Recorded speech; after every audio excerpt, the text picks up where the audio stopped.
1947 में देश का विभाजन हुआ धर्म के नाम पर। उनको दूसरा देश मिल गया, वो दूसरे देश में चले जाएं। अगर यहाँ रह रहे हैं तो मैं सरकार से मांग करता हूँ कि उनके वोटिंग राइट को समाप्त कर दिया जाए। और कौन हमारा देश है तो हम अपना एजेंडा नहीं चलावेंगे। ये देश हमारा है, उनको तो देश दे दिया गया है।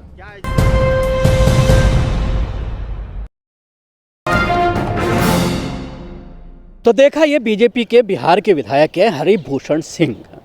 इनकी लैंग्वेज पर अगर आप बारीकी से निगाह डालें, जो शख्स कानून की बात कर रहा है, देश की बात कर रहा है, मुसलमानों को जिस तरह से वोटिंग राइट छीनने की बात कर रहा है, उससे पत्रकारों को जिस तरह से क्रॉस क्वेश्चनिंग करनी चाहिए थी, उससे सवाल करना चाहिए था, उस तरह के सवालात नहीं किए गए। इसकी अगर इस पूरी बाइट को देखा जाए, इसमें जिस तरह से ये वोटिंग राइट ख़त्म करने की बात मुसलमानों की कर रहा है, को जनसंख्या के हिसाब से आप छोड़ रहे हैं, जनसंख्या के हिसाब से उनको भागीदारी दिया जाए। इस पर मेरा कहना है कि 1947 में देश का विभाजन हुआ धर्म के नाम पर। उनको दूसरा देश मिल गया, वो दूसरे देश में चले जाएं।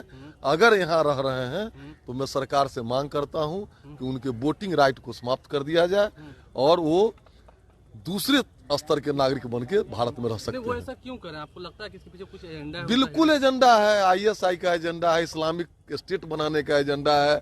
जहां रह जाएंगे, अफगानिस्तान में क्या कर रहे हैं? अफगानिस्तान को देखिए, पाकिस्तान को देखिए, ये मानवता के दुश्मन है। लेकिन आप कहें कि हाँ वोटिंग राइट अब छीन लेंगे। निश्चित वोटिंग राइट जरूर छीन लिया जाए। आपको लगता है कि अब वो अल्पसंख्यक हैं? जी नहीं, वो अल्पसंख्यक है, ये नहीं है।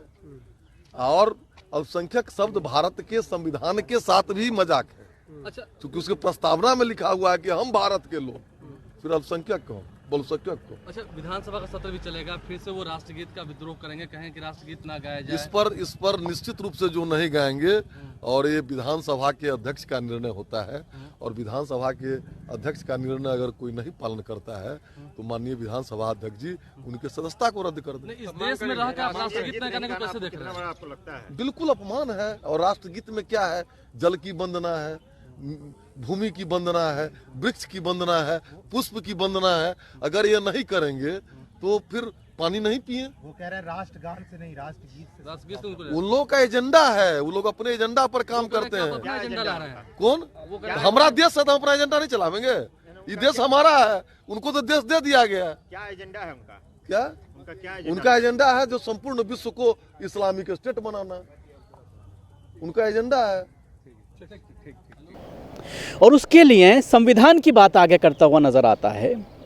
तो सवाल यह होना चाहिए था कि वोटिंग राइट ख़त्म करने का मतलब यह है कि आप संविधान को भूल करके, संविधान को ख़त्म करके मनुस्मृति को लागू करना चाहते हैं। आप देश को हिंदू राष्ट्र बनाने की बात कर रहे हैं।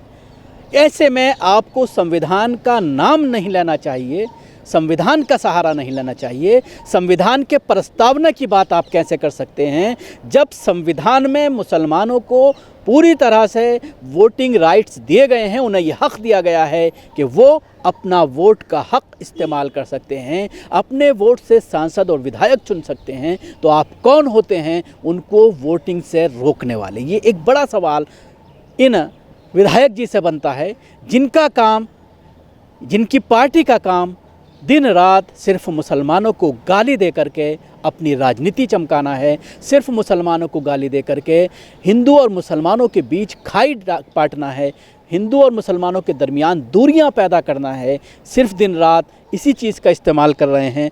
उत्तर प्रदेश के इलेक्शन में हालांकि मुँह की खानी पड़ रही है, चारों फेस में अलग अलग मुद्दे लाए गए, मुसलमानों से नफ़रत की जिस तरह की भाषा इस्तेमाल की गई, चाहे वो मुख्यमंत्री हो योगी आदित्यनाथ, अमित शाह हो गृह मंत्री, या फिर देश के प्रधानमंत्री नरेंद्र मोदी हों, हर फेस में एक नया एजेंडा, एक नई बात सिर्फ मुसलमानों के ख़िलाफ़ लाने की कोशिश की गई।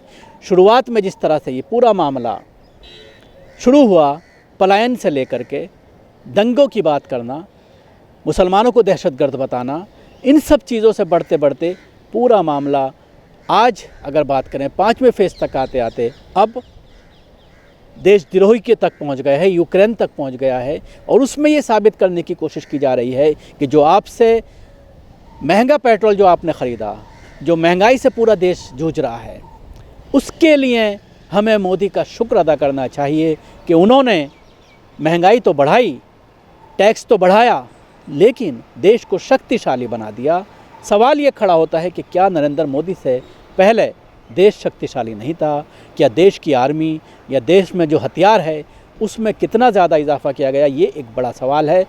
हमेशा देश के पास पर्याप्त ताकत रही है अपने दुश्मनों से लड़ने के लिए, और उसका जवाब पाकिस्तान को कई बार दिया जा चुका है कि हमारा देश किसी से कम नहीं है, हमारे पास पूरी तरह से क्षमता है, आर्मी है, हथियार हैं, हम किसी को भी नेस्तो नाबूद कर सकते हैं।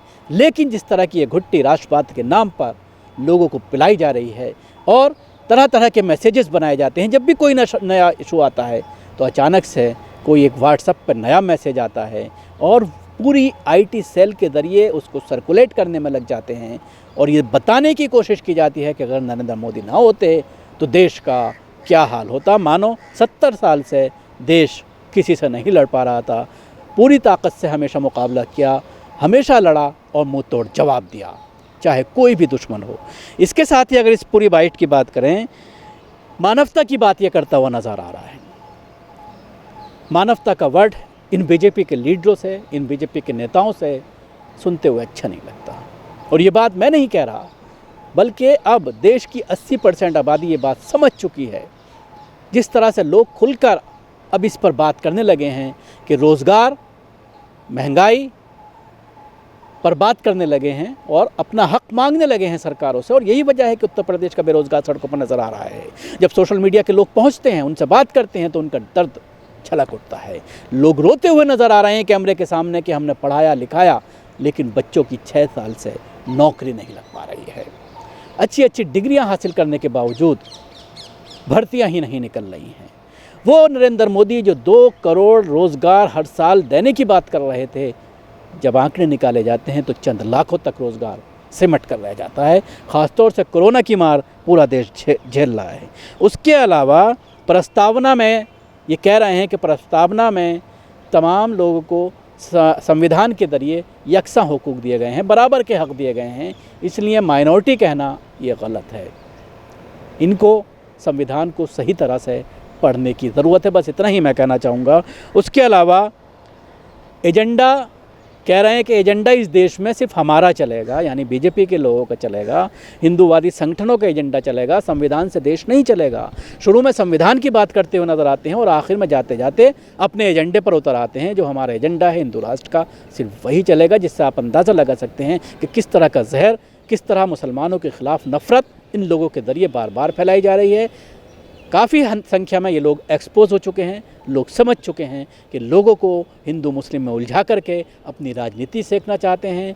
देश को जिस तरह से बेचा जा रहा है बड़े बड़े कंपनियों को, ये सब लोग समझ चुके हैं। रोज़गार ख़त्म हो चुका है, इस वजह से अब इनको खदेड़ने की तैयारी ज़रूर की जा रही है। शुक्रिया। आपको हमारी कोशिश कैसे लगी ज़रूर बताएं। हमारे यूट्यूब चैनल को सब्सक्राइब करना ना भूलें, इसके साथ ही बेल आइकन ज़रूर दबाएं। अगर आप ये वीडियो फेसबुक पर देख रहे हैं तो पेज को लाइक करें, उसके साथ ही फॉलो भी करें।